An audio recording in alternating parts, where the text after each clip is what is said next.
Now, from WYDC TV, this is Big Fox News at 10.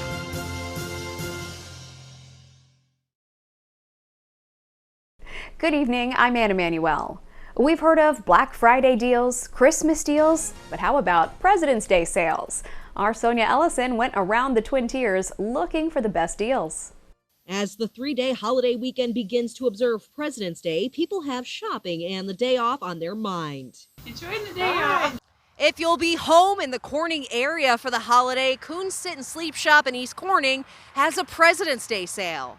So it's a President's Day sale right until leading into tax time. With shoppers getting back tax returns to spend and Coons getting new inventory, they're making room in the store by slashing prices. So recliners right now are going to start about $3.99. Go up from there. Sofas also $3.99 on up. Decent quality queen mattress sets start about $5.99. And if you don't want to pick up your new items, we offer delivery.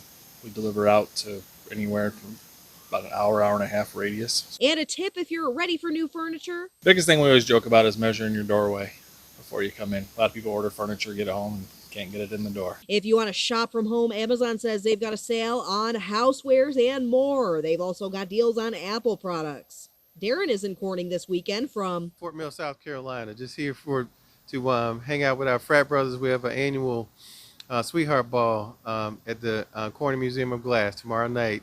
Kappa Psi Incorporated holds their annual Sweetheart Soiree Saturday. Black tie event. We're collecting money for scholarships for youth in the area. So wish we could sell some tickets, but we're sold out. But anyone wanting to make a donation to the scholarship fund can go to crystalcitynoops.com. We're retired, so every day is President's Day. Enjoy the day off, everyone. Sonia Ellison, Big Fox News, Corning. Elmira police say they've arrested an 18-year-old Elmira resident following a report of a structure fire. It happened in the 500 block of Pennsylvania Avenue around 7:15 last night. Elmira Fire Department investigated and discovered the fire appeared to be suspicious and a suspect was identified. 18-year-old Edwin Bennett has been arrested and is charged with second-degree arson. EPD says Bennett set the basement on fire while his 3 family members were there. He's being held at EPD pending arraignment in city court.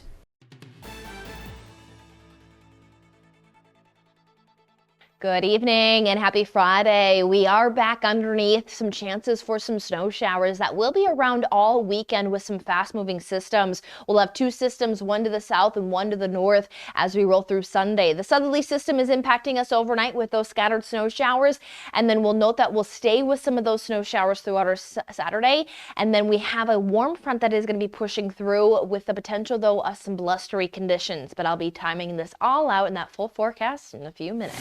In national news, former President Trump has been ordered to pay over $350 million in the civil fraud trial against him.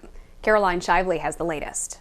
A blockbuster ruling against former President Donald Trump Friday afternoon. A New York judge has ordered him to pay more than $350 million in a civil fraud case and banned him from applying for bank loans or running a business in the state for 3 years. The court has done everything short of ordering that Trump be thrown into a wood chipper. State Supreme Court Judge Arthur Engoron had earlier ruled that Trump, his 2 oldest sons, and their companies committed fraud by inflating the value of their holdings on financial statements to banks to get favorable loans. Before the trial began late last year, New York Attorney General Letitia James asked the judge for a $370 million fine and to block Trump and his co-defendants from conducting business in the state. At the end of the day, this case is about fraudulent statements of financial condition. It's been a busy legal week for the former president. A Georgia judge heard more testimony on Friday about whether Fulton County District Attorney Fani Willis should be removed from Trump's election interference case. Lawyers zeroed in on a romantic relationship Willis had with a special prosecutor she hired, even calling her father to the stand. So Ms. Willis had not told you about Mr. Wade prior to that? Absolutely not. That comes just a day after another New York judge set March 25th as the start date in Trump's criminal trial involving hush money payments to adult film star Stormy Daniels in 2016. The timing will put it right in the middle of presidential primary season. We'll just have to figure it out. I'll be here during the day and I'll be campaigning during the night. Altogether, there are 4 criminal cases against Mr. Trump, but only one has an official court date before the election. In Washington, Caroline Shively, Fox News. Vladimir Putin's main political rival is dead. Opposition leader Alexei Navalny died today in a Russian prison, sparking outrage around the world. Alex Hogan has more from London. Let us be clear, Russia is responsible. Strong reaction pouring in from around the world following the death of Alexei Navalny, possibly the most powerful and important critic of longtime Russian President Vladimir Putin. It happened in a high-security prison north of the Arctic Circle. Official reports said simply that Navalny had felt sick, lost consciousness, and died. His death in a Russian prison only underscores the weakness and rot at the heart of the system that Putin has built. Russia's responsible for this. Navalny and Putin were rivals for years. He was a harsh critic of corruption in Moscow and led huge anti-Kremlin protests before being poisoned by a nerve agent. He traveled to Germany to recuperate and then returned to Russia and was almost immediately imprisoned. After Navalny's arrest in 2021, President Biden said it would be, quote, disastrous for Russia if he died behind bars. All the stuff he says to rationalize the treatment of Navalny. And then he dies in prison. It's about trust. It's still not clear if this marks an escalation in Moscow's attempts to silence the opposition. But some experts say Navalny's death could ultimately backfire on the Kremlin. There should be consequences because there's no doubt in my mind this man was a brave fighter against corruption, for justice, for democracy. Russia's foreign ministry is rejecting criticism from world leaders, saying that the cause of death is still being investigated and arguing that the West has already made up its own conclusions. In London, Alex Hogan, Fox News. After the break, we're breaking down your weekend forecast and how artificial intelligence is being used in the fight against gun violence.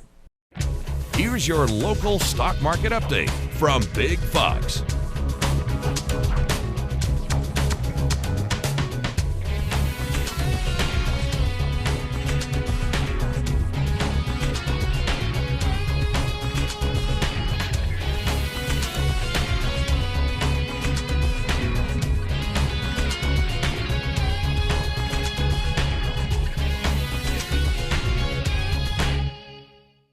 Now, your Twin Tiers forecast from Big Fox.